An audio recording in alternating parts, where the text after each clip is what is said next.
On December 8, 2025, Syrians across the country marked a milestone many once thought impossible. Exactly 1 year earlier, Bashar al-Assad was forced from power, ending more than 53 years of rule by the Assad family. In cities like Damascus, Homs, and Hama, thousands poured into the streets waving Syrian flags, singing, and celebrating late into the night. For many, it was not just the fall of a president, but the symbolic end of an era defined by repression, war, and isolation. The collapse of Assad's rule came with stunning speed. After more than a decade of civil war, the final chapter unfolded in just 11 days. A coordinated offensive rapidly dismantled remaining regime control, overwhelming government forces and cutting off key supply routes. What years of international pressure and armed conflict could not achieve was suddenly realized in less than 2 weeks. By the time the fighting stopped, the Assad dynasty, one of the Middle East's longest standing, was over. In the years since, Syria has undergone visible and emotional change. One of the most significant developments has been the return of refugees. According to international agencies, more than 1 million Syrians have returned home since Assad's departure. Families who spent years in neighboring countries or refugee camps have crossed back into Syria, driven by hope that stability may finally take root. For many returnees, however, the reality has been mixed. While some communities are rebuilding, others remain devastated, with destroyed homes, limited services, and little access to jobs. Economically, the past year has brought a major shift. The United States formally lifted key sanctions after repealing the Caesar Act, a move that marked a turning point for Syria's re-engagement with the global economy. The lifting of sanctions has allowed limited foreign investment, eased humanitarian operations, and reopened financial channels that were previously blocked.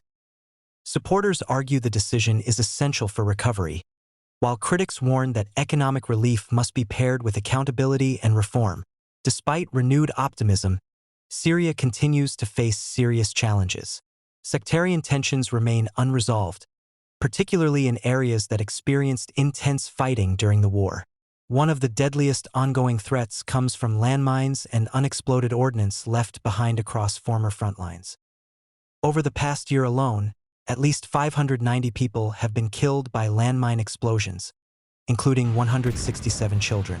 These hidden dangers have slowed reconstruction efforts and made everyday life dangerous in many rural and urban areas.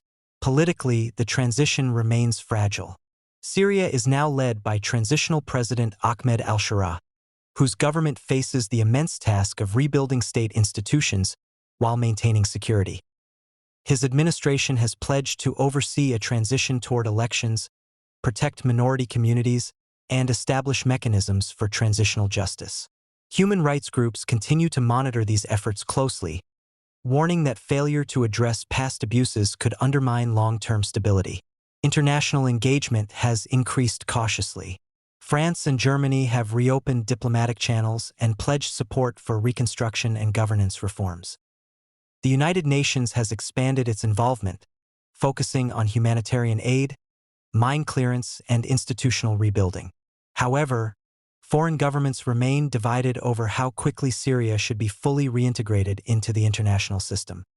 Over the past year, Syria has slowly re-entered the global diplomatic space. The United States lifted key sanctions after repealing the Caesar Act, opening the door for limited investment and humanitarian assistance. European countries, including France and Germany, have resumed diplomatic engagement, while the United Nations has expanded its role in reconstruction planning and governance support. However, international backing comes with conditions: transparency, credible elections, and guarantees for minority rights. 1 year after Assad's fall, Syria stands between hope and uncertainty. For many citizens, the celebrations mark the end of an era defined by fear and repression. For others, the future remains unclear, shaped by unresolved wounds and difficult choices ahead. Whether this moment becomes a true rebirth or another fragile pause in Syria's long struggle is a question the next years will answer.